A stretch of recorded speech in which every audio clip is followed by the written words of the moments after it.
Capítulo 10. Moisés disse: Não comereis porco, nem águia, nem gavião, nem corvo, nem peixe algum que não tenha escamas. Porque ele tinha em mente 3 ensinamentos. Por fim, ele diz a eles no Deuteronômio: Exporei a esse povo as minhas decisões. A proibição de comer não é, portanto, mandamento de Deus, pois Moisés falava simbolicamente. Eis o significado do que ele diz sobre o porco: Não te ligarás a esses homens que se assemelham aos porcos, isto é, que quando vivem na abundância, se esquecem do Senhor, mas na necessidade reconhecem o Senhor. Assim é o porco, enquanto está comendo, ele não conhece seu dono. Mas quando está com fome, ele grunhe e, uma vez tendo comido, volta a se calar. Ele diz: Também não comerás a águia, nem o gavião, nem o milhafre, nem o corvo.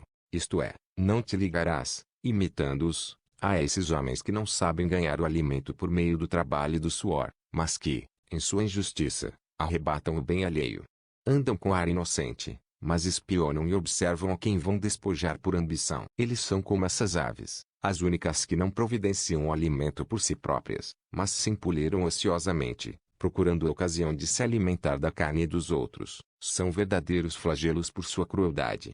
Ele continua: Não comerás moreia, nem polvo, nem molusco.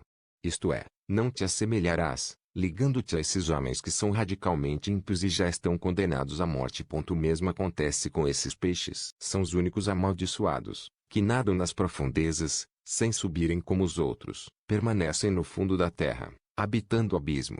Também não comerás a lebre. Por que razão? Isso quer dizer: não serás pederasta, nem imitarás aqueles que são assim. Porque a lebre, a cada ano, multiplica seu ânus. Ela tem tantos orifícios quanto o número de seus anos. Também não comerás a hiena. Isso quer dizer: não serás nem adúltero, nem homossexual, e não te assemelharás àqueles que são assim. Por que razão? Porque esse animal muda de sexo todos os anos e torna-se ora macho, ora fêmea. E odiou também a doninha. Muito bem. Não serás como aqueles que cometem, como se diz, iniquidade com a boca por depravação, nem te ligarás a esses depravados que cometem iniquidade com sua boca. De fato, esse mal se concebe pela boca. Moisés, tendo recebido o tríplice ensinamento sobre os alimentos, usou linguagem simbólica. Eles, porém, o entenderam sobre os alimentos materiais, por causa do desejo carnal. Davi recebeu o conhecimento desse mesmo ensinamento tríplice. Ele fala de forma semelhante: Feliz o homem que não vai ao conselho dos ímpios, como os peixes que se movem nas trevas para o fundo, e que não para no caminho dos pecadores. Como aqueles que aparentam temer ao Senhor, mas pecam como o porco, e que não se assentou na cátedra da pestilência, como as aves que se postam para a rapina. Aí tendes perfeitamente o que se refere à comida. Moisés, porém, disse: Comei de todo animal que tem o casco fendido e que rumina. O que ele quer dizer? Que, tal animal, quando recebe a comida, conhece aquele que o alimenta, e quando repousa, parece que se alegra com ele. Disse bem, considerando o mandamento. Que quer ele dizer? Vinculai-vos àqueles que temem o Senhor, que meditam no coração sobre o sentido exato da palavra que receberam, que ensinam e observam as decisões do Senhor, que sabem que a meditação é alegre exercício e que ruminam a palavra do Senhor. O que significa o casco fendido? É que o justo caminha neste mundo e espera o mundo santo. Vede como Moisés legislou bem. Mas, para eles, como é possível compreenderem ou entenderem essas coisas?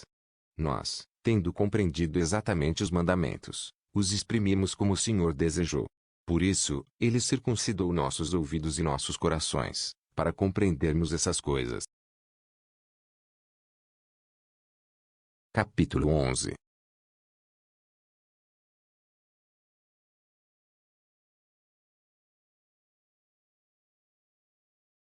Pesquisemos se o Senhor teve intenção de falar antecipadamente sobre a água e sobre a cruz. Quanto à água, está escrito que Israel não teria recebido o batismo que leva à remissão dos pecados, mas que eles próprios teriam constituído um. Com efeito, diz o profeta: Pasma, ó céu, e que a terra trema ainda mais. Pois este povo cometeu mal duplo: eles me abandonaram, a mim que sou a fonte viva da água, e cavaram para si mesmos uma cisterna de morte. Por acaso, o Sinai, minha montanha santa, é rocha deserta? Vós sereis como os passarinhos que voam, quando se lhes tira o ninho. E o profeta diz ainda: Eu marcharei à tua frente, aplainarei as montanhas, quebrarei as portas de bronze, despedaçarei as trancas de ferro, e te darei tesouros secretos, escondidos, invisíveis, a fim de que saibam que eu sou o Senhor Deus. Tu habitarás numa caverna alta de rocha sólida, onde a água não falta nunca. Vereis o Rei em sua glória e vossa alma meditará no temor do Senhor. Ele diz ainda por meio de outro profeta: quem assim age, será como a árvore plantada junto à corrente d'água, e que dá seu fruto no tempo certo. Sua folhagem não cairá, e tudo o que ele fizer terá sucesso. Não são assim os ímpios, não são assim. Eles são, antes, como a poeira que o vento espalha na face da terra. E por isso que os ímpios não se levantarão no julgamento, nem os pecadores no conselho dos justos. Pois o Senhor conhece o caminho dos justos, mas o caminho dos ímpios perecerá. Notai que ele designa ao mesmo tempo a água e a cruz. Com efeito, ele quer dizer: felizes aqueles que, tendo lançado sua esperança na cruz, desceram para a água. Pois ele diz que o salário vem no tempo certo. Então, diz ele, eu retribuirei. Mas para hoje, ele diz, sua folhagem não cairá. Isso significa que toda palavra de fé e amor que sair da vossa boca será para muitos causa de conversão e de esperança. E outro profeta diz ainda, e a terra de Jacó era celebrada mais do que qualquer outra terra. Isso quer dizer que ele glorifica o vaso do seu espírito. O que diz ele a seguir? Havia um rio que corria, vindo da direita, e árvores esplêndidas auriam dele seu crescimento. Qualquer pessoa que delas comer, viverá eternamente. Isso significa que descemos para a água carregados de pecados e poluição, mas subimos dela para dar frutos em nosso coração, tendo no espírito o temor e a esperança em Jesus. Quem comer deles viverá eternamente, quer dizer, quem escutar, quando tais palavras são ditas, e crer nelas, viverá eternamente. Capítulo 12. Da mesma forma, é sobre a cruz que ele fala por meio de outro profeta, quando tais coisas se cumprirão. Diz o Senhor, quando um madeiro for estendido no chão e depois novamente levantado, e quando o sangue gotejar do madeiro. Eis que se fala de novo da cruz e daquele que seria crucificado. Ele ainda fala a Moisés, quando Israel é atacado pelos povos estrangeiros, para lembrar-lhes, nesse combate, que era pelos pecados deles que estavam sendo entregues à morte. Falando ao coração de Moisés, o Espírito lhe fez representar a figura da cruz e de quem sofreria, pois, diz ele, se não esperarem nele, serão eternamente atacados. Então Moisés amontoou as armas no meio do combate e, de pé, no lugar mais alto de todos, estendeu os braços, e assim Israel venceu novamente. Em seguida, cada vez que os abaixava, os israelitas sucumbiam outra vez. Por quê? Para que soubessem que não podiam ser salvos, se não confiassem nele. Por meio de outro profeta, ele diz ainda, o dia inteiro estendi meus braços para um povo desobediente que se opõe ao meu justo caminho. Outra vez ainda, no momento em que Israel sucumbia, Moisés fez prefiguração de Jesus, mostrando que ele devia sofrer, e justamente aquele que acreditavam estar morto na cruz, haveria de dar a vida. De fato, o Senhor fez com que todo tipo de serpentes os mordessem, e eles morriam, embora a serpente tenha sido para Eva o instrumento da desobediência. Ele queria assim convencê-los de que era por causa da desobediência deles que seriam entregues à tortura da morte. Finalmente, o próprio Moisés tinha ordenado, não tereis, como vosso Deus, nenhuma imagem fundida ou esculpida. Mas ele próprio fez uma serpente de bronze, colocou-a diante de todos, e convocou o povo. Quando se reuniram naquele lugar, suplicaram a Moisés que intercedesse pela cura deles. Moisés, porém, lhes respondeu: quando alguém de vós for mordido, venha até a serpente fixada ao madeiro e creia com confiança. Crendo que essa serpente, embora morta, possa dar a vida, no mesmo instante será salvo. Assim fizeram eles. Eis aqui de novo a glória de Jesus, porque tudo está nele e tudo é para ele. Que diz ainda Moisés a respeito do profeta Jesus, filho do Altíssimo, dando-lhe esse nome, somente para que todo o povo ouvisse que o Pai revela todas as coisas em torno de seu filho Jesus.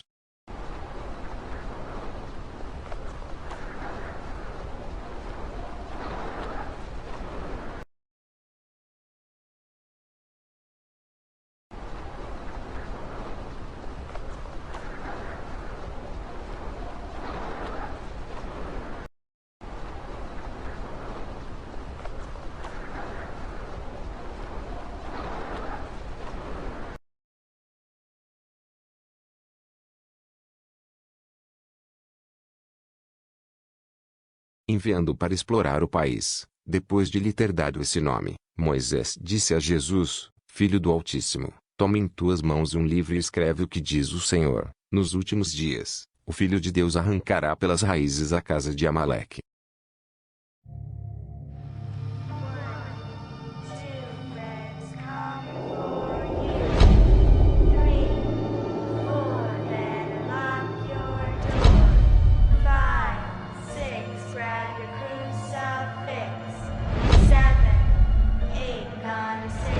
There's something out there.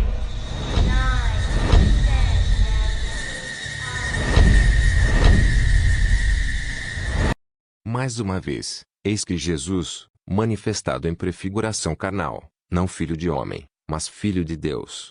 Porque diriam que o Cristo é filho de Davi, o próprio Davi, temendo e prevendo o erro dos pecadores, profetiza. Disse o Senhor ao meu Senhor: Assenta-te à minha direita, até que eu ponha os teus inimigos como estrado para teus pés. Isaías também diz: O Senhor disse ao Cristo: Meu Senhor, eu o tomei pela mão direita, para que as nações lhe obedeçam, e eu romperei a força dos reis. Vede como Davi o chama Senhor, e não filho. Capítulo 13.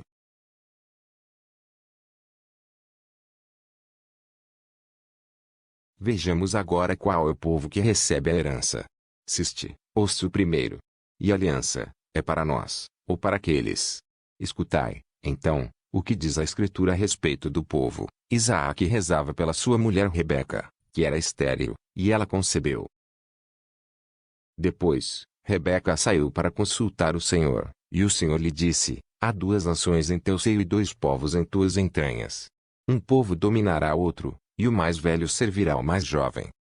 Deveis compreender quem é Isaac e quem é Rebeca, e a quem se referia ao mostrar que este povo é maior do que aquele. Em outra profecia, Jacó se dirige mais claramente ainda a seu filho José, dizendo: Eis que o Senhor não me privou de tua presença. Traze-me teus filhos, para que eu os abençoe. Ele levou Efraim e Manassés, querendo que Manassés, o mais velho, recebesse a bênção. José o conduziu para a mão direita de seu pai Jacó. No entanto, Jacó viu em espírito a prefiguração do povo futuro. E o que disse ele? E Jacó cruzou as mãos, e colocou a direita sobre a cabeça de Efraim, o segundo e o mais novo, e o abençoou. Então José disse a Jacó: Desvia tua mão direita e coloca sobre a cabeça de Manassés, pois ele é o meu filho primogênito. Então Jacó disse a José: Eu sei, meu filho, eu sei. O mais velho servirá ao mais jovem, e é este que será abençoado. Vede a quem ele se referia ao decidir que este povo seria o primeiro herdeiro da aliança. Se isso ainda nos é lembrado no caso de Abraão, então nosso conhecimento torna-se completo. O que é que ele diz então a Abraão? Pelo fato de que somente ele tinha acreditado, e foi estabelecido na justiça. Abraão, eis que eu te estabeleci como pai de nações que, embora incircuncisas, acreditam em Deus.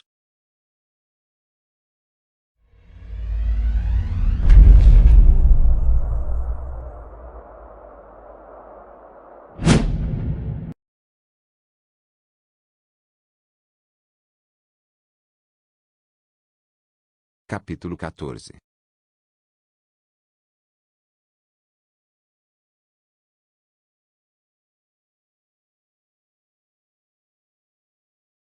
Muito bem.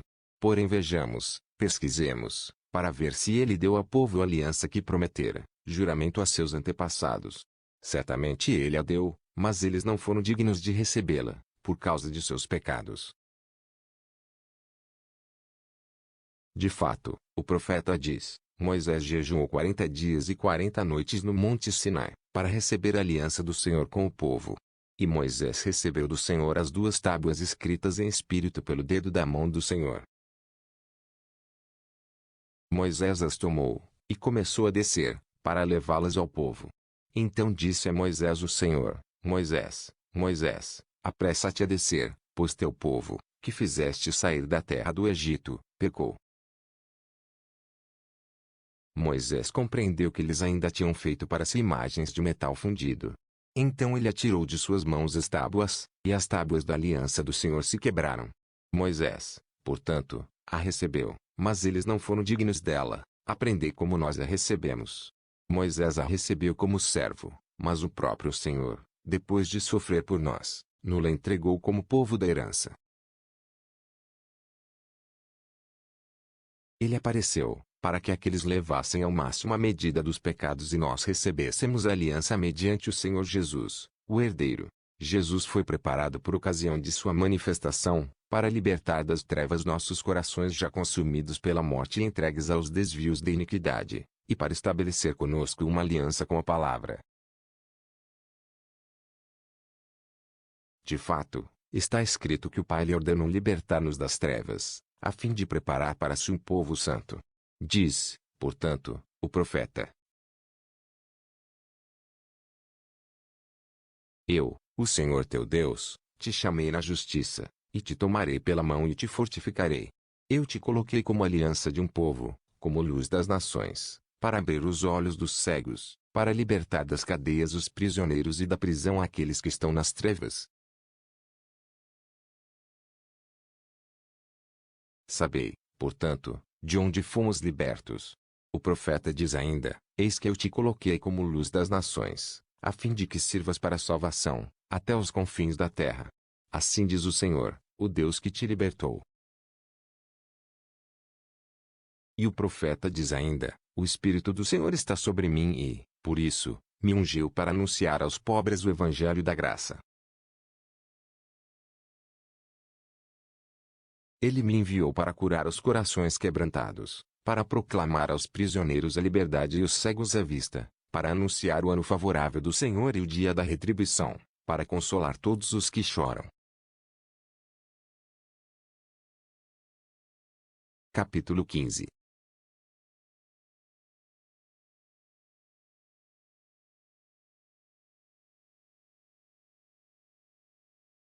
Ainda, sobre o sábado, está escrito no Decálogo que Deus o entregou pessoalmente a Moisés sobre o monte Sinai: santificai o sábado do Senhor com mãos puras e coração puro.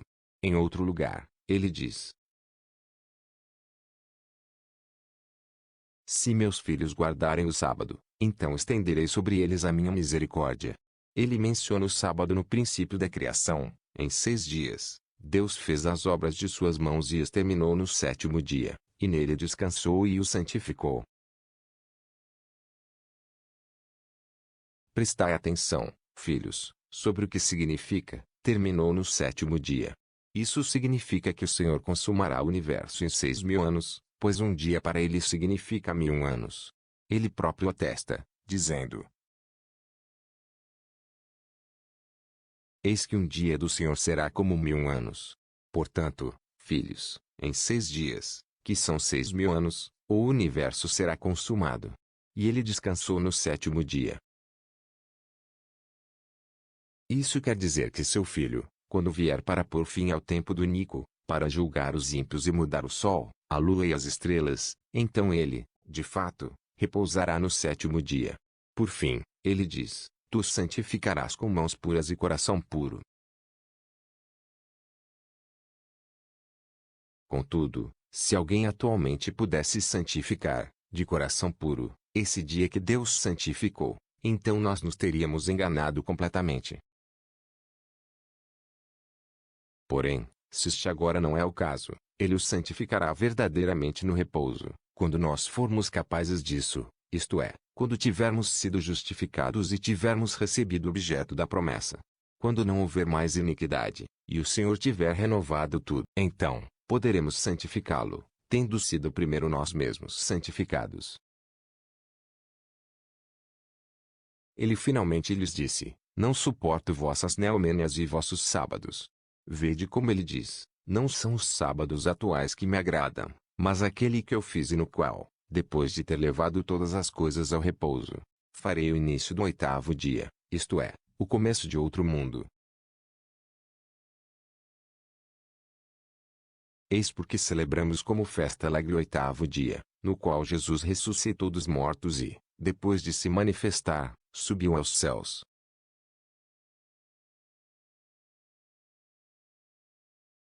Capítulo 16.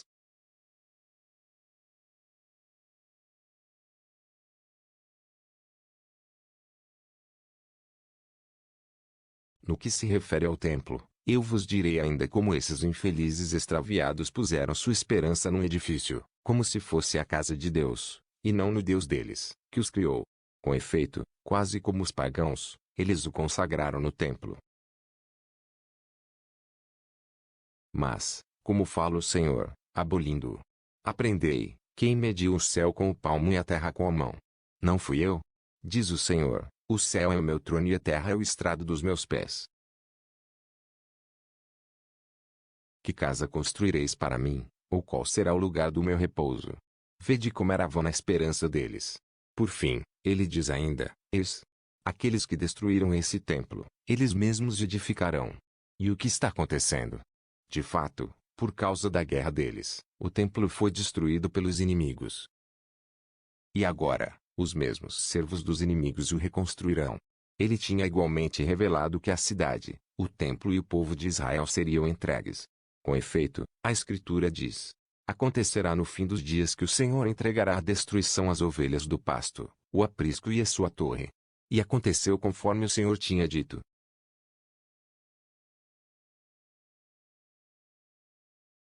Indaguemos se existe um templo de Deus. Sim, existe onde ele mesmo diz que o há de construir e aperfeiçoar. De fato, está escrito: quando a semana estiver terminada, será construído um templo de Deus, com esplendor, sobre o nome do Senhor. Acho, pois, que existe um templo. E como ele será construído sobre o nome do Senhor? Aprendei, antes que acreditássemos em Deus, nossos corações eram uma habitação corruptível e frágil, exatamente como um templo construído por mão humana. Com efeito, estava cheio de idolatria e era casa de demônios, pois todas as nossas ações se opunham a Deus. Contudo, ele será construído sobre o nome do Senhor. Estai atentos, para que o templo do Senhor seja construído com esplendor. De que modo?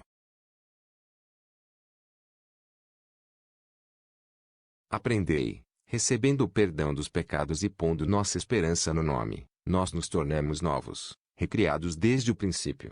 É por isso que Deus habita verdadeiramente em nós, tornando-nos sua morada. Como?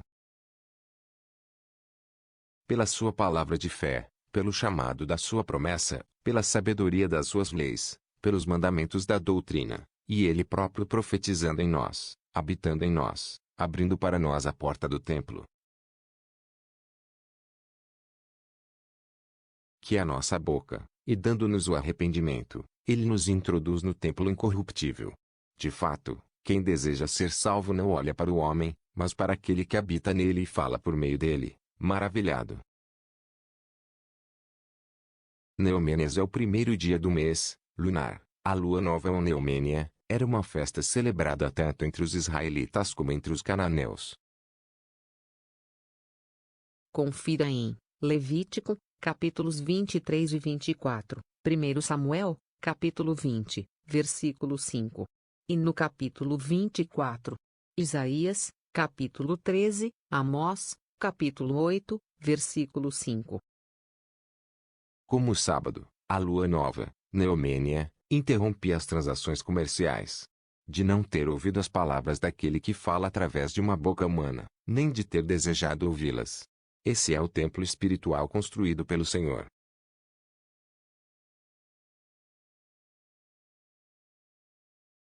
Capítulo 17.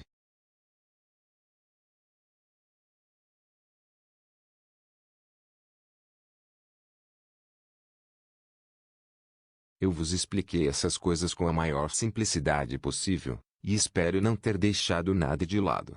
Com efeito, se vos escrevesse sobre o presente ou o futuro, não compreenderíeis, pois isso permanece em parábolas.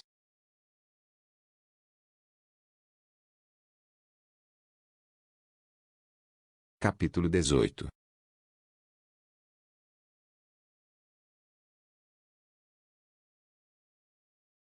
Sobre esse assunto, chega.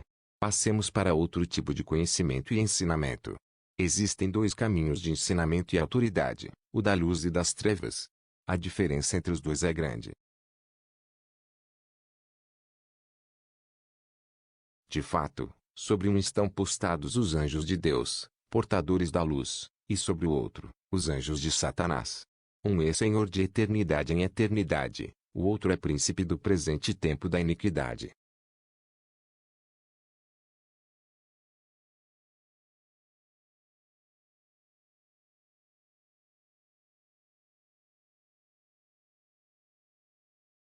Capítulo 19. Este é o caminho da luz. Se alguém quer andar no caminho e chegar ao lugar determinado, que se esforce em suas obras. Eis, portanto, o conhecimento que nos foi dado para andar nesse caminho. Ama aquele que te criou, teme aquele que te formou. Glorifica aquele que te resgatou da morte. Sê simples de coração e rico de espírito. Não te ligues àqueles que andam no caminho da morte. Odeia tudo o que não é agradável a Deus. Odeia toda hipocrisia. Não abandones os mandamentos do Senhor. Não te engrandeças a ti mesmo, mas sê humilde em todas as circunstâncias. Não te arrogues glória. Não planejes o mal contra o teu próximo. Não te entregues à insolência. Não pratiques a prostituição, nem o adultério, nem a pederastia. Não divulgues a palavra de Deus entre pessoas impuras. Não faças diferença entre as pessoas, ao corrigir alguém por sua falta. Sê manso, tranquilo, respeitando as palavras que ouviste. Não sejas vingativo para com teu irmão. Não fiques hesitando sobre o que vai ou não acontecer. Não tomes em vão o nome do Senhor. Ama o teu próximo mais do que a ti mesmo.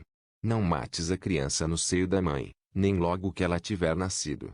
Não te descuides de teu filho ou de tua filha. Pelo contrário, dá-lhes instrução desde a infância no temor do Senhor. Não cobices os bens do teu próximo. Não sejas avarento, não te juntes de coração com os grandes, mas conversa com os justos e pobres. Aceita como boas as coisas que te acontecem, sabendo que nada acontece sem o consentimento de Deus. Não sejas dúplice no pensar e no falar, porque a duplicidade é armadilha mortal. Sê submisso a teus senhores, com respeito e reverência, como a imagem de Deus. Não dês ordens com rudeza ao teu servo ou à tua serva, pois eles esperam no mesmo Deus que tu, para que não percam o temor de Deus, que está acima de uns e de outros. Com efeito, ele não vem chamar a pessoa pela aparência, mas aqueles que o Espírito preparou. Compartilha tudo com o teu próximo, e não digas que são coisas tuas. Se estás unidos nas coisas incorruptíveis, tanto mais nas coisas corruptíveis. Não sejas loquaz, porque a boca é armadilha mortal. O quanto podes, sê puro com a tua alma. Não sejas como os que estendem a mão na hora de receber, e a retiram na hora de dar. Ama, como a pupila do teu olho, todo aquele que te anuncia a palavra de Deus. Lembra-te noite e dia, do dia do julgamento. A cada dia, procura a companhia dos santos. Empenha-te com a pregação, exortando e preocupando-te em salvar uma alma pela palavra, ou então em trabalhar com tuas mãos, para resgatar teus pecados. Não hesites em dar, nem des reclamando, pois sabes quem é o verdadeiro remunerador da tua recompensa. Guarda o que recebeste, sem nada acrescentar ou tirar. Odeia totalmente o mal. Julga de modo justo. Não provoques divisão. Pelo contrário, reconcilia aqueles que brigam entre si. Confessa os teus pecados. Não te apresentes em má consciência para a oração.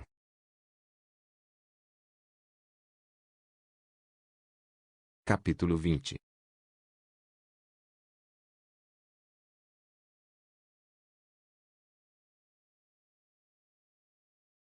O caminho da treva é tortuoso e cheio de maldições. De fato, em sua totalidade, ele é o caminho da morte eterna nos tormentos. Nele se encontram as coisas que arruinam a alma dos homens. Idolatria, insolência, altivez do poder, hipocrisia, duplicidade de coração, adultério, homicídio, rapina, orgulho, transgressão, fraude, maldade, arrogância, feitiçaria, magia, avareza e ausência do temor de Deus. São os que perseguem os bons, odeiam a verdade, amam a mentira, ignoram a recompensa da justiça, não se ligam ao bem nem ao julgamento justo, não cuidam da viúva e do órfão, não vigiam para o temor de Deus, mas para o mal. Afastam-se da mansidão e da paciência, amam as vaidades, correm atrás da recompensa, não têm misericórdia para com o pobre, recusam ajudar o oprimido, difamam facilmente, ignoram o seu Criador, matam crianças, corrompem a imagem de Deus. Não se compadecem do necessitado, não se importam com os atribulados, defendem os ricos, são juízes injustos com os pobres, e, por fim, são pecadores consumados.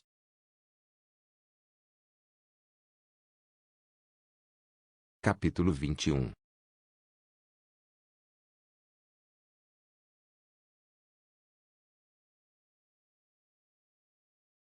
É bom, portanto, aprender as sentenças do Senhor, que estão escritas, e a elas conformar o comportamento.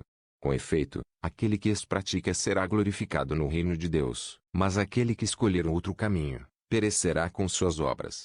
Por isso, existe ressurreição, e por isso existe retribuição.